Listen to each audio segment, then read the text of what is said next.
말씀을 전하는 설교자에게도 큰 고통이 있습니다. 그것은 하나님의 말씀을 읽으면서 또 묵상하면서 그 말씀이 오늘 우리에게 하시는 하나님의 어떤 책망과 경고의 말씀들이 임하게 될 때에, 또한 이 시대가 하나님께서 그렇게 말씀하심에도 불구하고 그 말씀을 귀 기울여 듣지 아니하며 또 하나님의 말씀에 순종하지 않는 그러한 모습을 바라보는 중에도 계속하여 하나님의 말씀을 그걸 전해야 된다고 하는 것이 참 마음에 큰 아픔도 되고 슬픔도 되고 안타까움도 됩니다. 저는 이 사사기의 말씀 가운데 특히 삼손에 대한 이러한 부분들을 읽으면서 여러 부분에서 참 마음이 많이 무겁습니다. 아마 성도 여러분들도 사사기의 말씀을 읽으면서 마음이 많이 무거워질 텐데요. 특히 사사기의 말씀을 읽으면서는 그 안에서 삼손에 대한 부분을 읽을 때에 마음이 더 무거워지는 것을 금할 수가 없습니다. 앞으로 계속해서 삼손에 대해서 말씀을 보겠지만 우선은 이제 우리가 읽은 부분은 그 삼손의 말하자면은 태어나는 그러한 부분이고 삼손이 처음 자라나는 그러한 부분에 대한 말씀을 오늘 우리가 읽은 것입니다. 단지파 가운데에 본래 임신하지 못하는 여자입니다. 본래 임신하지 못하는, 그래서 출산할 수 없는, 아이를 낳을 수 없는 이 마노아의 집에 그의 부인에게 여호와의 사자가 나타나서 말씀을 하셨죠. 내가 아들을 낳게 될 것이고 그 아들이 이스라엘을 블레셋으로부터 구원하기 시작할 것이다. 그런데 그는 태어나면서부터 나실인이다. 하나님께 바쳐진 평생의 나실인이라는 것이죠. 그렇게 그는 날 때부터 하나님 앞에 드려진 자로 그렇게 계시를 받았습니다. 그리고 그 어미에게도 포도주와 독주를 금하라했고 부정한 것을 먹지 말라 했습니다. 아이가 태어나면 마찬가지로 아이도 포도주와 독주를 마시지 말며 부정한 것을 먹지 말고, 또한 그 머리에 삭도를 대지 말아라, 머리를 깎지 말라고 그렇게 말씀하시면서 이 아이가 나실인으로 자라야 할 것을 여호와의 사자가 말씀을 해주었습니다. 이렇게 여호와의 사자가 마노아의 아내에게 말씀하셨을 때 마노아는 그것을 듣지를 못했었죠. 아내가 마노아에게 얘기를 했더니 마노아가 과연 그러한가, 그는 의심스러웠고, 그리고 하나님께 기도했습니다. 하나님, 그분을 다시 보내줘서 그 하나님의 사람을 보내주셔서 우리가 어떻게 이 아이를 길러야 할지, 어떻게 행해야 할지를 알게 하옵소서 하고 기도했더니 하나님께서 응답하셔서 다시금 그 사자를 보내셨습니다. 그리고 그에게, 마노아에게 다시금 여호와의 사자는 아내에게 했던 말을 다시 들려주게 되죠. 이렇게 그가 나실인 될 것과 또한 어떻게 길러야 될 것에 대해서 보면은 3번씩이나 이렇게 이야기가 주고받게 되는, 그러면서 반복되어지는 그러한 모습을 보게 됩니다. 성경이 반복하는 이유는 분명하게 강조하기 위해서죠. 또한 우리가 읽은 이 사사기 13장에서 여호와의 사자는 12번이나 그렇게 그가 등장을 합니다. 여호와의 사자라고 명명한 것이. 이렇게 강조하는 이유가 무엇일까 하면 이 삼손의 태어남에 대한 이 이야기가, 이 사건이 하나님께로부터 시작되었다는 것을 분명하게 알게 해주는 것이죠. 하나님께로부터 이 일은 시작되는 것이다. 그리고 또한 하나님께서 이 일을 이루실 것이다 하는 것을 분명히 알게 해주는 것입니다. 우리가 이 마노아의 아내처럼 그런 여호와의 사자의 수태고지를 듣게 된다 그러면 어떻게 되겠어요? 우리는 참 놀라울 거예요, 그죠? 그리고는 이 아이를 이제 어떻게 길러야 될까, 이것에 대해서 어떻게 잘 기를까, 어떻게 하나님 말씀대로 그렇게 기를 수 있을까, 이거에 대해서 굉장히 고민하며 또 기도하며 그렇게 아이를 자라나도록 할 것입니다. 그런데요, 삼손만 그런 게 아니잖아요. 실은 우리에게 하나님께서 특별하게 너가 아들을 낳을 거야, 너가 딸을 낳을 거야 이렇게 말씀하시진 않았을지라도 실은 여러분이 낳은 자녀들은 다 누가 주신 것이냐면 하나님께서 주신 자녀입니다. 그리고 그 자녀들은 다 하나님의 것이죠. 하나님의 것입니다.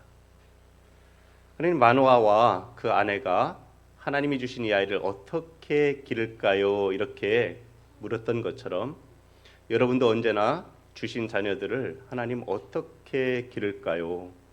어떻게 이 아이를 하나님의 사람으로 하나님께 드려진 사람으로 잘 기를 수 있을까요? 이것을 늘 기도하면서 하나님의 지혜를 구하며 자녀를 양육하셔야 됩니다.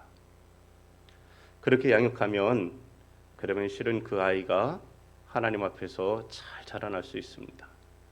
잘 자라납니다. 오늘 우리가 읽은 말씀들을 한번 읽어보면서 그러면서 천천히 찾아가면서 한번 보기를 원합니다. 우리가 사사기 13장을 통해서 보면은 여기에 등장하는 여호와의 사자는 하나님께서 보내신 그러한 사자라는 것을 이러한 말씀들 속에서 분명히 알게 되는 부분들이 있습니다. 먼저는 내가 본래 임신하지 못함으로 출산하지 못하였으나 이제 임신하여 아들을 낳으리니 하는 이러한 말씀에서 알 수가 있죠. 그러면 하나님은 아무것도 없는 곳에서 무엇을 만들어내신 창조물을 내신 그러한 창조의 하나님이시죠. 이 마노아의 아내도 본래 아이를 생산할 수 없는, 아이를 낳을 수 없는 그러한 몸이었습니다. 아무것도 낳을 수가 없는 그러한 몸이었죠. 그런데 하나님께서 그 몸에 새 생명을 창조하시겠다고 말씀하신 거예요. 우리가 이렇게 아무것도 없는 곳에서 무엇을 만들어내시는 그분이 누구십니까? 그건 창조주 하나님이신 거죠. 그러니 이러한 말씀을 하시니까 바로 하나님이신 것을 알 수가 있습니다. 두 번째는 하나님께 바쳐진 나실인이다 하는 것에서 알 수가 있죠. 당시에도 어떤 사제로서 드려지고 그러한 사람들이 있었겠지만 여기에 있는 하나님께서 정하신 나실인의 규례처럼 이러한 규례를 가진 사제들은 없었을 거예요. 당시의 모든 우상 앞에 드리는 제사에는 술이 다 들어갔을 겁니다. 또한 죽은 사체들이 그 앞에 드려졌을 거예요. 그리고 또한 이런 머리를 깎고 그리고 문신을 새기고 하는 일들이 많이 있었을 겁니다. 그런데 하나님 앞에 드려진 나실인은 어떻습니까? 포도주와 독주를 마시지 않습니다. 그리고 또한 부정한 것을 가까이 하지 아니하고 그것을 만지지 않습니다. 그리고 그 머리도 깎지를 않습니다. 나실인의 규정 속에서 이것을 명하신 분이 하나님이구나. 오늘 나타나서 말씀하시는 이가 바로 하나님께로부터 온 그의 사자구나 하는 것을 알 수가 있는 것이죠. 세 번째는 그 마노아의 아내가 한 표현에서 볼 수 있습니다. 하나님의 사람이 내게 오셨는데 그의 모습이 하나님의 사자의 용모 같아서 심히 두려움으로. 우리가 누군가가 내게 나올 때에 그의 모습이 아름답거나 그가 잘생겼거나 준수하거나 훤칠하니 키가 크거나 여러 가지 모습들이 있을 수 있겠죠. 그러면 우리는 그러한 모습을 보면서 두려워합니까? 여러분 멋있는 연예인을 보면서 두려워하세요? 좋아하시잖아요, 그죠? 야, 내 눈에 내 마음에 딱 맞아 막 이러면서 좋아할 거 아니에요. 그런데 이 마노아의 아내가 어떻게 합니까? 그를 보고 두려워합니다. 심히 두려워했다 그랬습니다. 왜 그럴까요? 우리가 두려워하게 되는 것은 바로 나의 허물과 죄악을 발견하게 될 때에 우리는 두려워하게 됩니다. 그런데 바로 그가 거룩하신 하나님께로부터 온 하나님의 사자였기 때문에 그의 모습을 보았을 때에 자신의 그 죄인된 자신으로서는 심히 두려워할 수밖에 없었던 것이죠. 그러니 우리가 그렇게 그 모습 앞에서 내가 왜 두려워 떨고 있는가 하는 것을 보게 될 때에 이분은 거룩하신 분에게로부터 온 이구나 하는 것을 분명하게 알 수 있게 되는 것이죠. 그래서 그분은 바로 하나님께로부터 온 여호와의 사자가 맞습니다. 네 번째로는 마노아가 누구에게 기도했냐면 여호와께 기도했습니다. 그런데 여호와께 기도했는데 여호와께서 응답하신 거예요. 그죠? 다른 이에게 기도했는데 다른 곳에서 응답이 올 수가 없잖아요. 그죠? 내가 아버지께 구했는데 이웃집 아저씨가 무엇을 나에게 줄 리가 없잖아요.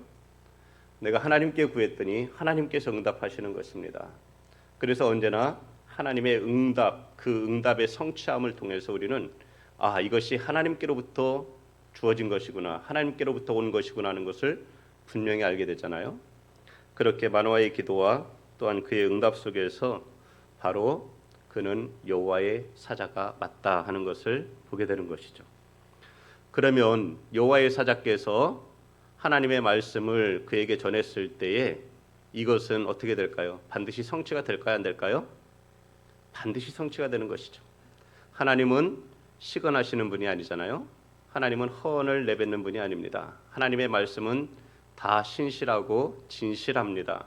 우리 하나님이 어떤 분이세요? 진실무망하신 하나님 아닙니까? 그리고 하나님은 언약에 신실하신 그러한 하나님이십니다. 하나님은 약속하신 것은 반드시 지키시는 하나님이십니다. 그러니 하나님께서 말씀하셨다고 하는 것은 그것이 그대로 이루어진다는 것이죠. 과거 이때보다도 더 한참 전에 거의 몇백 년 전에 어떤 사건이 있었습니까? 마찬가지로 마노아의 아내처럼 아이를 출산하지 못하는 한 여자가 있었습니다. 그가 누굽니까? 사라였습니다. 사레, 아브라함의 아내 사레였습니다. 그는 여자로서의 경수가 끊어진 그러한 상황이었습니다. 더 이상 아이를 생산할 수 없다는 것이죠. 이전에도 없었지만 앞으로도 없다는 것입니다. 모든 소망이 끊어진 거예요. 그런데 사레의 나이 89세 때에, 아브라함의 나이 99세 때에 하나님 그에게 찾아오셨습니다. 그리고 그에게 말씀하셨잖아요. 내년 이맘때에 너가 아들을 낳을 것이다. 웃었습니다. 네? 장막 뒤에서 사레가 웃었어요. 아브라함도 이게 무슨 말씀인가, 진짜 이루어질 수 있는 것인가 의심스러웠을 겁니다. 그런데 분명하게 말씀하셨습니다.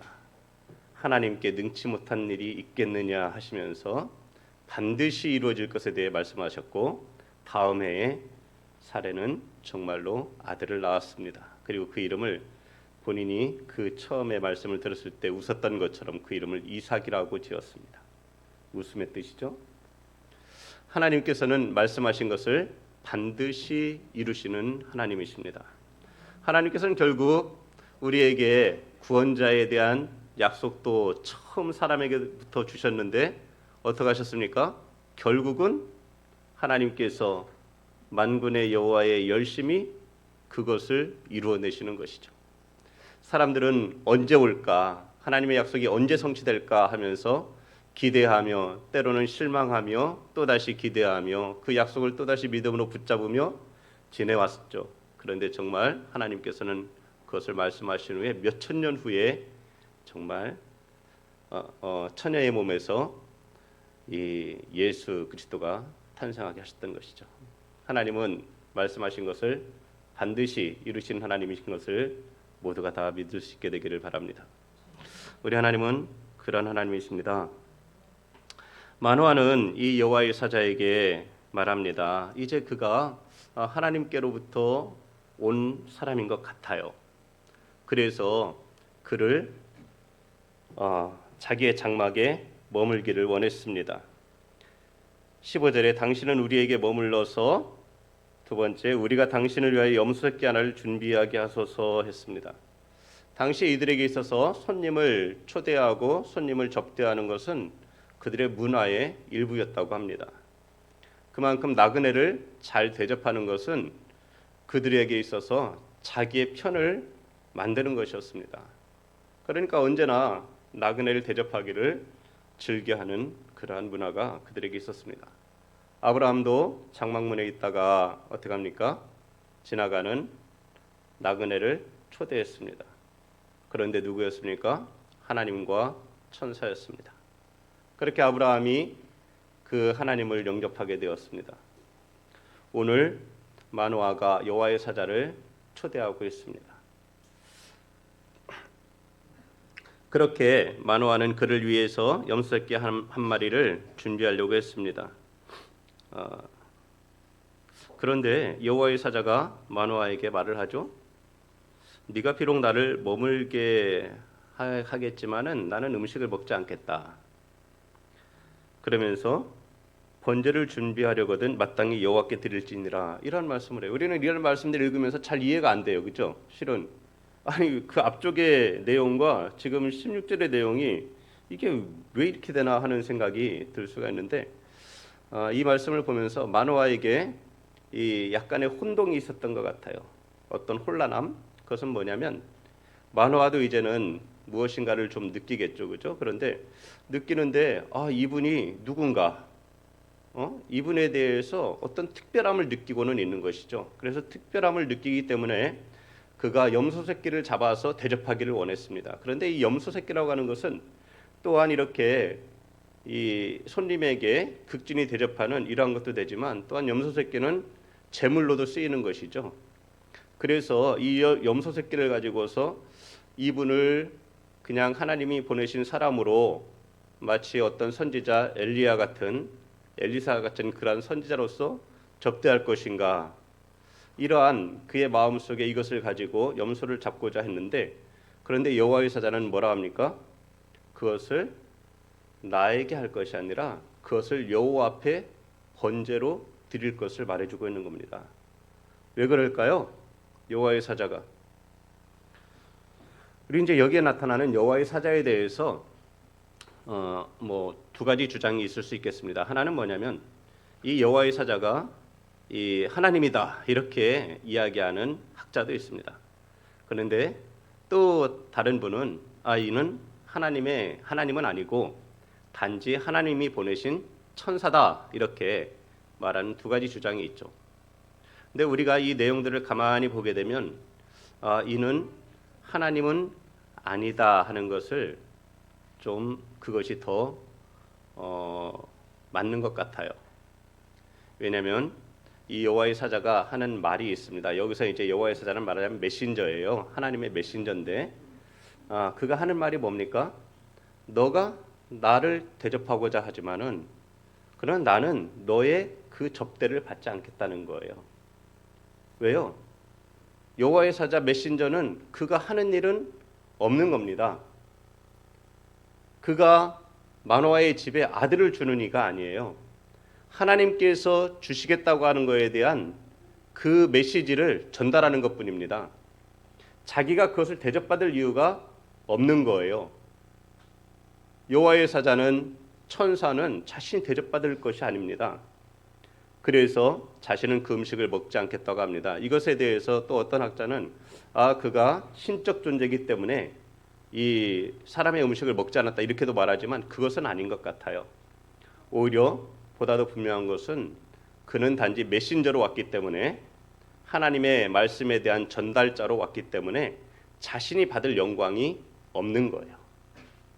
그래서 마노아에게 한 말이 뭡니까? 그것을 하나님께 번제로 드리라고 말했던 것이죠. 그래서 마노아가 이 염소 새끼를 잡아서 이제 하나님 앞에 번제로 드리게 됩니다. 그렇게 마노아는 그가 여호와의 사자인 줄을 잘 몰라서 그렇게 접대하고자 했지만 그 사자의 말을 듣고, 그리고 이제 그 염소 새끼와 소제물을 가져다가 바위 위에다가 그것을 드리게 되죠. 그런데 어떤 일이 벌어지냐면 그 바위에서 불이 나와서 이 번제물을 살라버린 거예요. 여러분, 이 말씀을 읽으면 어디가 생각나세요? 사사기 몇 장이 생각나십니까? 이러한 일이 비슷한 게 있었잖아요. 여호와의 사자가 등장하고 지팡이를 바위에 댔더니 바위에서 불이 나와서 그 번제물을 살라버린 이 사건, 사사기 6장에 나오잖아요. 기드온 때에. 그러니까 기드온의 그 때와 지금 말하자면 이 삼손의 때가 이것이 연결이 되는 거예요. 그 중간에 다른 사사들에 대해서는 뭐였어요? 다른 사사들에 대해서는 자기들이 뭐 세우고 뭐 어떻게 하고 이러한 일들이 쭉 펼쳐지지만은 그러나 하나님께서 특별하게 세우는 그 사사의 이야기가 기드온에서 삼손으로 이어지고 있는 거예요. 그러니까 그 사건이 다시 여기에서 반복이 되고 있는 것입니다. 그러니까 하나님께서 세우는 그 사사에 대해서 어떻게 해야 될 것인가, 그 사사는 어떻게 해야 될 것인가, 이것에 대해서 우리가 사사기 6장부터 나와 있는 기드온의 사건과 이 삼손의 사건을 서로 비교하면서 읽어보시면은 더 큰 은혜가 있을 줄 믿습니다.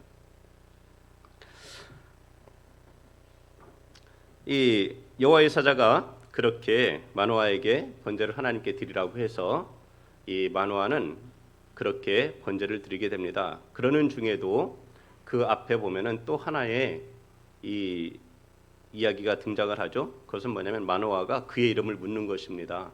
그의 이름을.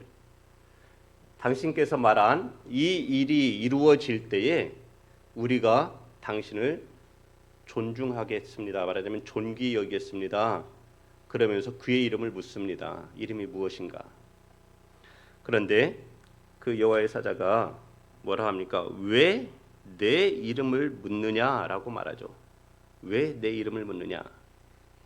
그리고 그 다음에 하는 말이 뭐냐면 내 이름은 기묘자라, 이렇게 기묘다 이렇게 얘기를 합니다. 우리가 기묘다 그러면 어디가 생각이 나요? 기묘라, 모사라, 전능하신 하나님이라, 영존하신 아버지라. 그러면 어디가 나옵니까?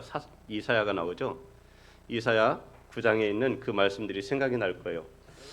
그때의 이 기묘자라고 하는 것은 장차 탄생할 메시아 예수 그리스도에 대한 그 하나님에 대한 그 칭호로서의 한 부분의 기묘자라고 말하고 있는 그러한 부분이 분명히 있지만, 여기에 나오는 이 기묘라고 하는 것은 그냥 일반 명사로서 쓰여지고 있는 것입니다. 그래서 단지 여기에서 그 앞에서 하는 말이 뭐예요? 왜 내 이름을 묻느냐? 그러니까 이름을 묻는다고 하는 것은 뭐냐면 그의 속성, 그의 성품, 그의 업적 이러한 것들이 무엇인가 하는 것을 묻는 거예요. 근데 여호와의 사자에게 있어서의 그것이 무엇입니까? 그것은 실은 없는 것입니다. 여호와의 사자에겐 그것이 있는 것이 아니에요. 하나님께 있는 것이죠. 하나님께. 그래서 여기서 기묘다 이렇게 말하는 것은 이렇게 말할 수 있는 거예요. 그거는 그냥 비밀이다. 이렇게 말은 쉽게 표현할 수 있는 그러한 장면인 거예요.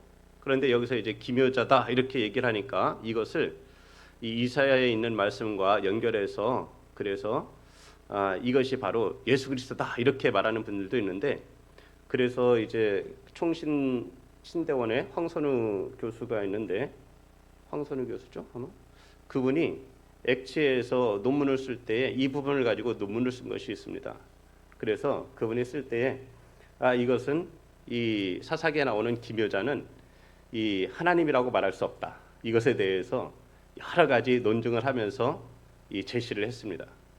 그러면서 여기에 나오는 것은 단지 그냥 여호와의 사자로서 내 이름을 알려줄 이유도 없고 나는 그 이름을 밝힐 이유도 없고, 그래서 단지 그냥 비밀이다 이렇게 표현하는 것이라고, 그렇게 보는 것이 더 합당할 것이다 이렇게 하는 그러한 내용이 있습니다.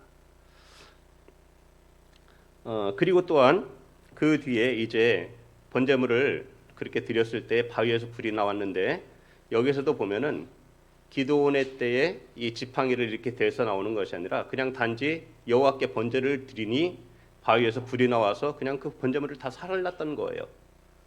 그러니까 실은 이 등장한 여호와의 사자가 거기에 어떤 이적을 행한 것이라고 말할 수는 없는 것이죠. 근데 이제 어떤 분들은 여호와의 사자가 거기에 바위에서 불이 나오게 해서 그 번제물을 태웠다 이렇게도 이야기하는 부분이 있지만은, 실은 여기에서 보면은 여호와의 사자가 거기에서 불을 일으켜서 그걸 태웠다 이런 내용은 아닌 것 같죠?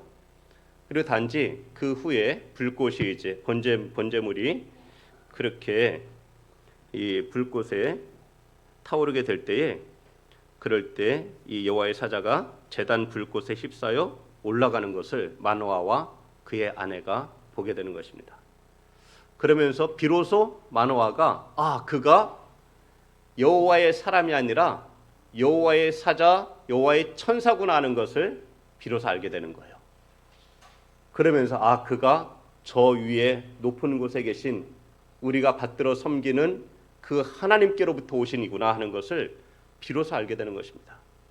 그러니 이렇게 확연히 자기들에게 주어진 것이 누구로부터 왔다고 하는 것을 알게 될 때에 이전에 그가 느꼈던 단지 하나님의 사람에게서 내가 들었던 말로 느꼈던 것과 하나님께로부터 이것이 나에게 계시로서 주어진 것이라는 것을 직접 경험하게 될 때는 어떻겠어요? 그 무게가, 그 말씀의 무게가 훨씬 더 큰 것이죠.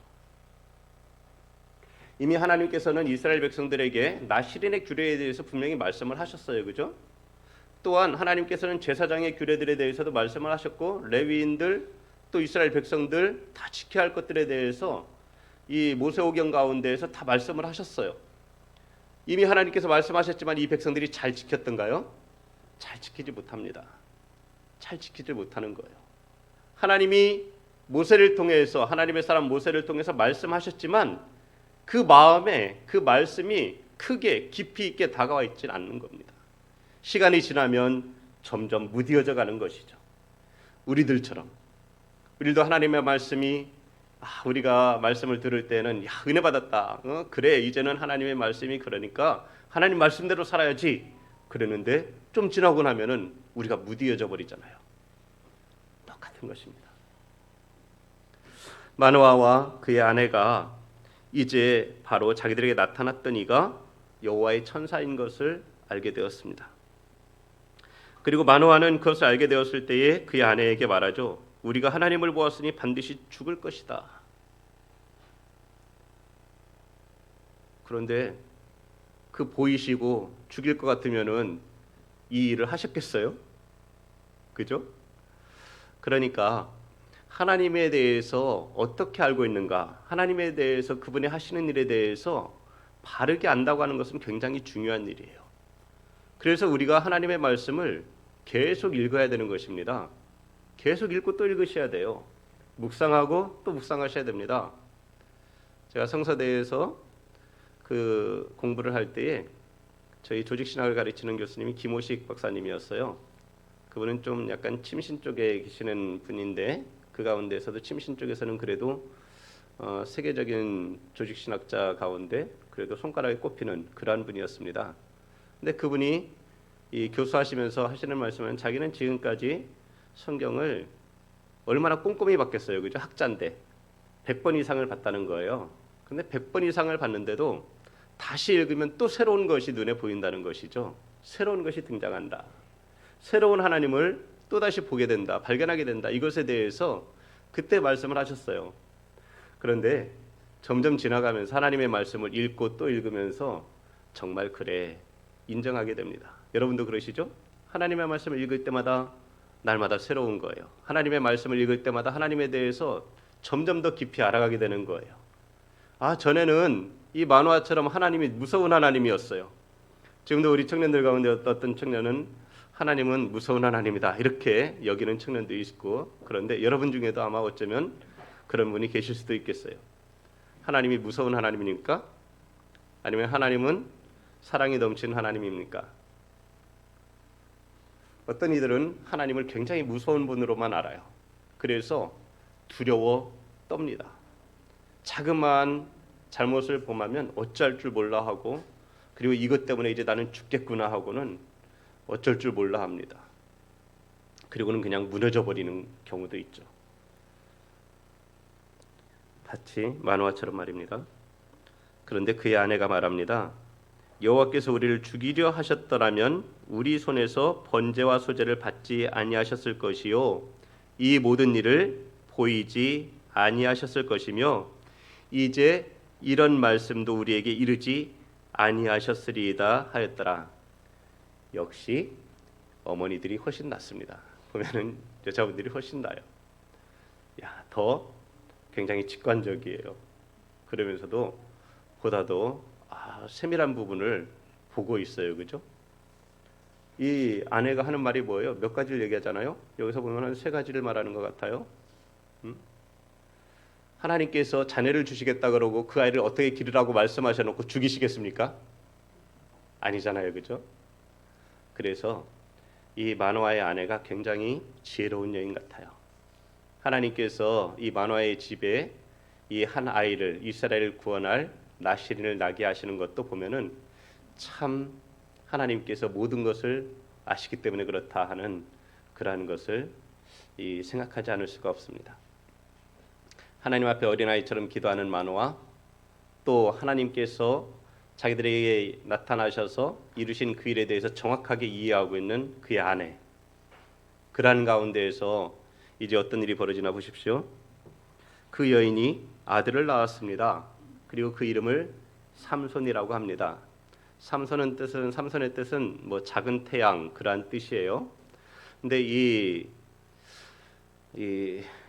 마노아가 살던 그곳에서부터 저 남쪽으로 좀 남쪽으로 가면은 거기에 이제 뭐 베세메스라고 하는 그러한 곳도 있는데 그것이 이제 태양의 집이라는 그러한 뜻이죠. 그런데 이제 그러한 뭐 베세메스 이런 것 때문에 그 이름을 지었다기보다는 하나님께서 이 아이를 통해서 블레셋으로부터 이스라엘을 구원하기 시작할 것이다 이란 말씀을 들었으니 어떻게 했어요? 이 아이에 대해서 기대가 있죠. 이 아이는 하나님의 뜻을 이루는 작은 등불과도 같은 아이가 될 거야. 이스라엘의 빛이 될 거야. 그래서 이스라엘 백성들을 하나님께로 돌아오게 할 거야.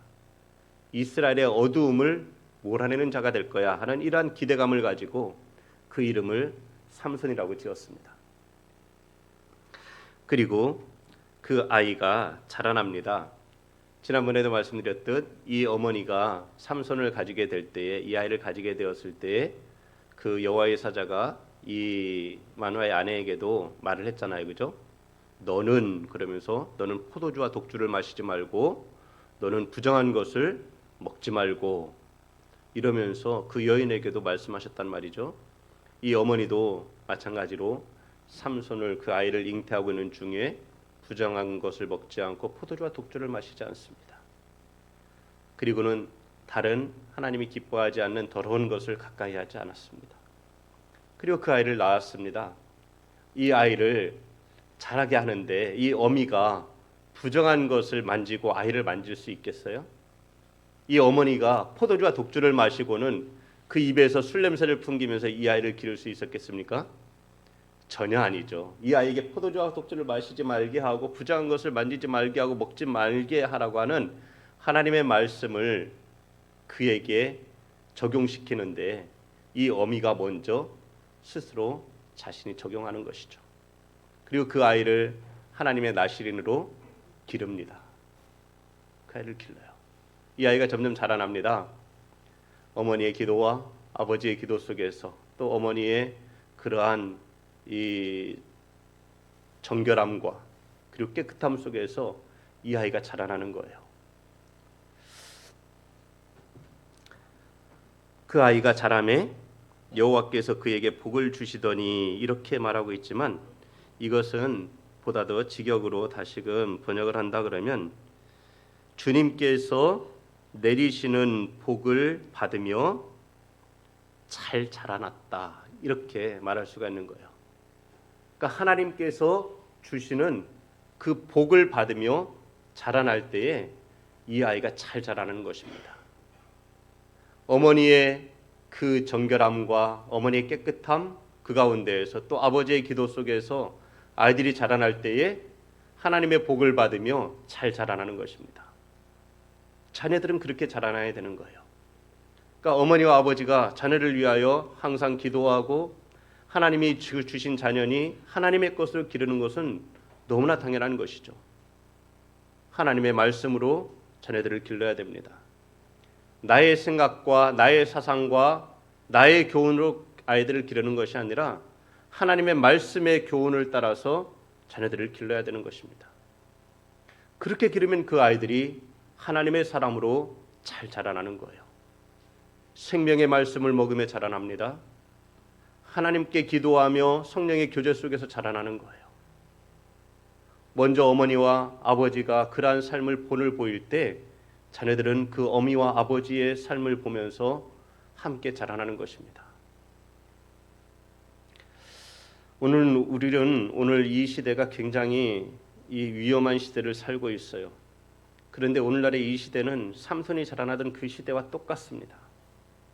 그 시대에 누가 하나님을 경외하며 누가 하나님의 말씀대로 살고자 하며 누가 하나님의 말씀을 따라서 포도주와 독주를 금하고 부정한 것을 멀리하며 그러한 것을 먹지 않고 자신을 정결하게 지키며 살아가는 이가 없었습니다. 그런데 오늘날의 시대도 마찬가지라는 것이죠. 세상의 모든 것이 하나님이 기뻐하지 않는 것들이 우리 아이들의 영혼에 끊임없이 마치 밀물처럼 밀려오고 있습니다. 계속해서 밀려오는 거예요.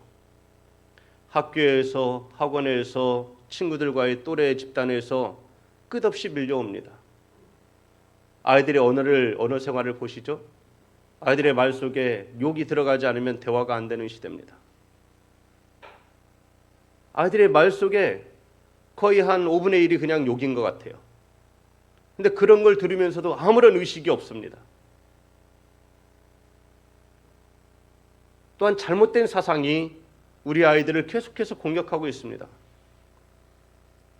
동성애가 계속해서 괜찮다고 말을 합니다. 그냥 성적 지향이라고 말합니다.